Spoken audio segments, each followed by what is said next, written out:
Social media మిత్రులందరికీ నమస్కారం. 24వ division ప్రజలందరికీ కూడా నమస్కారం. నా పేరు సుధాకర్ పటేలు. గడిచిన 7 సంవత్సరాలుగా నేనే అక్కడ ఇన్ఛార్జ్‌గా పనిచేస్తా ఉన్నా. అక్కడ పనిచేసింది నేనే. ఎంపీకి, ఎమ్మెల్యేకు, ఎమ్మెల్సీ 3 ఎలక్షన్‌లకు పనిచేసింది నేను. నేనే ఇన్ఛార్జిగా ఉన్నా. మరి ఇప్పుడు అక్కడ జనసేన నుంచి ఒక వ్యక్తి వస్తుండు. కేఏ పాల్ అట. కేఏ పాల్ రెడ్డి ఆయన పేరు మహేందర్ రెడ్డి. మహేందర్ రెడ్డి కాదు, కేఏ పాల్ రెడ్డి ఆయనకు. ఆయనే "ఏమన్నా పని చేసినావా అన్న నువ్వు?" అన్నా 3 ఎలక్షన్‌లైనా పనిచేసినావా అన్నా? ఈ ప్రజలారా ఒకటి ఆలోచించండి. 3 ఎలక్షన్‌లు కూడా ఎంపీ, ఎమ్మెల్యే, ఎమ్మెల్సీ 3 ఎలక్షన్‌లకు ఎక్కడ పని చేయలే ఆయన. ఇంట్లో వనరాయన. ఈ 3 ఎలక్షన్‌లు పనిచేసింది నేను. డివిజన్ మొత్తం తిరుగుదాం. ఏ ఇంటికి పోదాం, ఆ ఇంటికి నేనొస్తా, నువ్వు రా. మహేందర్ రెడ్డి అన్నా, నువ్వు రా నేనొస్తా.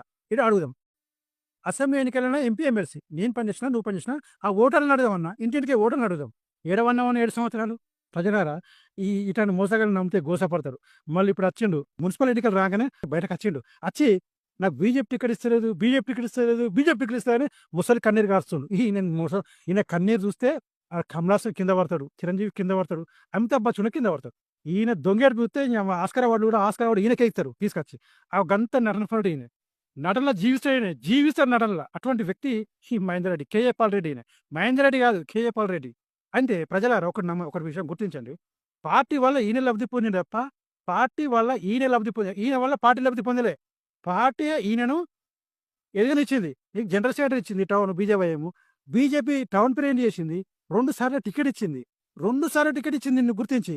ఆయన 2 సార్లు డిపాజిట్ వీకింది నీకు. 2 సార్లు టికెట్ డిపాజిట్ పోయినావు నువ్వు. ఓడిపోయినావు. నువ్వు ఎట్లా నువ్వు అదైతున్నావు మళ్ళా? పార్టీ ఎవరికి టికెట్ ఇస్తే వారికి అభ్యర్థికి మనం సపోర్ట్ చేయాలి. నేనున్న 20 సంవత్సరాలు పనిచేయబట్టి నేను పోటీ చేస్తే నేను కూడా తిరిగిన. నేను కూడా టికెట్ ఆశించిన. కానీ పార్టీ నన్ను ఏం చేసింది? వాళ్ళని అభ్యర్థికి ఇస్తున్నాం. అనేక సమీకరణల వల్ల వాళ్ళని అభ్యర్థికి ఒంటెల సత్యనారాయణ రెడ్డి గారు టికెట్ ఇస్తున్నాము. సుధాకర్, నువ్వు ఆయనకు అభ్యర్థికి మద్దతు చేయి, ఆయనకు ప్రచారం చేయమంటే నేను నిజమైన హిందుత్వవాదిగా, నిజమైన కార్యకర్తగా, ధర్మరక్షకుడిగా నేను ఆయన సత్యనారాయణ రెడ్డి గారికి మద్దతు ఇస్తున్నా, సపోర్ట్ చేస్తూ ఉన్నా.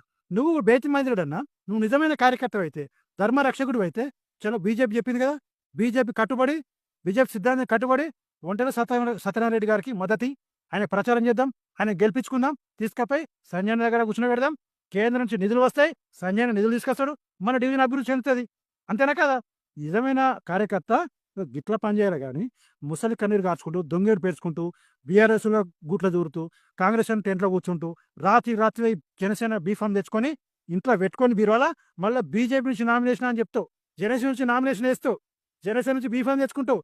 బీజేపీ ఇచ్చే అవకాశం ఉన్నా కూడా చివరి నిమిషంలో దాకా నువ్వు వెయిట్ చేయకుండా, నువ్వు బీజేపీ బీఫామ్ ఇచ్చేదాకా వెయిట్ చేయకుండా, నువ్వు జనసేన మీద ఆల్రెడీ బీఫామ్ ఇచ్చేసి గుర్తు తెచ్చుకొని నాకు బీజేపీ ఇయ్యలేదని బాధ చేస్తుండే. ప్రజలారా, బీజేపీని బాధ చేస్తుండే వ్యక్తి ఇది. ప్రజలు మీరే ఆలోచించండి. బీజేపీ ఇయ్యని చెప్పింది ఎప్పుడన్నా ప్రజలకు తెలుసా? అది నీకు ఇచ్చే అవకాశం ఉన్నా కూడా నువ్వు మీరే బదనాం చేయాలని మనసులో కుట్ర పెట్టుకొని దొంగేడు పెడుతూ బీజేపీని ఓడించాలని ఇక్కడ మేయర్ సీటు బీజేపీ కొడుతుంది. కర్మేలో మేయర్ అయ్యే అవకాశం బీజేపీ ఉన్నా కూడా బీజేపీని తగ్గించడానికి అనేక కుట్రలు చేస్తూ అన్ని పార్టీలతోటి కుమ్మక్కయ్యి ఇలా ఫండింగ్ తీసుకుంటూ నువ్వు బీజేపీని ఓడియడానికి కుట్రలు చేస్తూ నీ లోపల విషయం పెట్టుకొని ఇలా నువ్వు పనిచేస్తున్నావు. డివిజన్ ప్రజలందరూ కూడా విజ్ఞులు.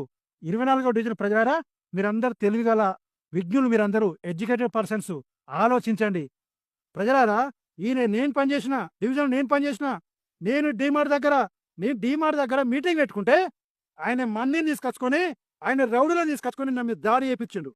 నా దగ్గర ఫోటోలతో సహా ఉన్నాయి, నా దగ్గర రుజువులు ఉన్నాయి. ఇదే డీమార్ట్ కూడా నేను మీటింగ్ పెట్టుకుంటే నా దగ్గరకు వచ్చి 10 మంది గుండాలతోటి నా మీద దాడి చేసిన వ్యక్తి ఈ బేతి మహేందర్ రెడ్డి గారు. మరి ఇదే వ్యక్తి రేపు గెలిస్తే గుండాతనం పెరిగిపోతుంది, రౌడీతనం పెరిగిపోతుంది, అరాచకాలు పెరిగిపోతాయి. రౌడీజం చేస్తారు ఆయన అనసరులు, గుండాయిజం పెరిగిపోతుంది, డివిజన్ అభివృద్ధి చెందది, డివిజన్ అభివృద్ధి కుంటుపడుతుంది, డివిజన్ 0 అవుతుంది. కనుక ప్రజలారా 24వ డివిజన్ ప్రజలారా, మీరు ఆలోచించండి. కేంద్రం ఉన్నది నరేంద్ర మోదీ గారి ప్రభుత్వం, ఇక్కడ మనకున్నది కేంద్ర మంత్రి సంజయ్ గారు ఉన్నారు. వారు నిధులు తీసుకొస్తారు, డివిజన్ అభివృద్ధి చేస్తారు. ఇక్కడ బీజేపీ అభ్యర్థి ఒంటెల సత్యనారాయణ గారు ఉన్నారు. వారు గెలిస్తే, బీజేపీ అభ్యర్థి ఒంటెల సత్యనారాయణ గారు గెలిస్తే డివిజన్ అభివృద్ధి చెందుతుంది. ఈ బేతి మహేందర్ రెడ్డి గెలిస్తే బర్బాజ్ అయిపోతాం. మీ కాలు మొక్కుతుండు ఓట్లాడుతుండు, మీరు కరిగిపోయి ఈ కాలు మొక్కుడు చూసి కరిగిపోయి ఓట్లయితే మొత్తం మీ కాళ్ళకున్న కడలు లాగుతాడు, మీ మెడలో బంగారం కూడా దోసుకుపోయే వ్యక్తి ఈ మహేందర్ రెడ్డి గారు. కనుక ఈయన చాలా క్రిమినల్ మైండ్, ఈయన క్రిమినల్ మైండ్.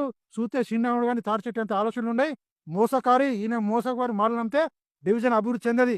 కేంద్రంలో ఉన్నది నరేంద్ర మోదీ ప్రభుత్వం. నిధులు రావాలంటే బీజేపీ కోటేయండి. జై శ్రీరామ్.